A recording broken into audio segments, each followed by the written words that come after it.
ഇവിടുത്തെ ഐസിൻ്റെ കട്ടി നോക്കി നിങ്ങൾ ആ മനുഷ്യരെ വെച്ച് കമ്പയർ ചെയ്യുമ്പോൾ നിങ്ങൾക്ക് മനസ്സിലാവും ആ ഐസിൻ്റെ കട്ടി. എൻ്റെ ഫുള്ളു ഇതിന് മുകളിൽ കൂടി ഞാൻ നടക്കാൻ വേണേട്ടാ. അപ്പം നമ്മളിത് ഐലൻഡിലോട്ട് അടുക്കാണ്. ഇതാണ് നമ്മുടെ എക്സ്പ്രഷൻ ലീഡർ.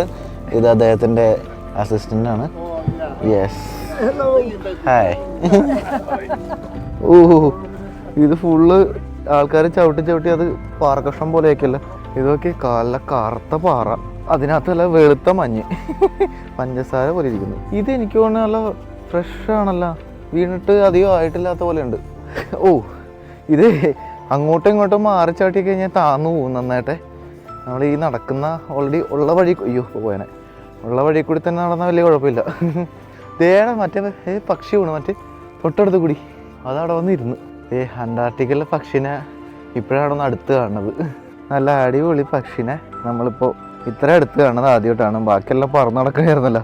നല്ല രസമായിട്ട് കാണാം കണ്ട. ആ പക്ഷി വെള്ളം കുടിക്കുന്നതാണ്. അടിപൊളി. അന്റാർട്ടിക്കയിലെ ഇങ്ങനൊരു കാഴ്ച കിട്ടിയത് ഐസ് തിന്നണം.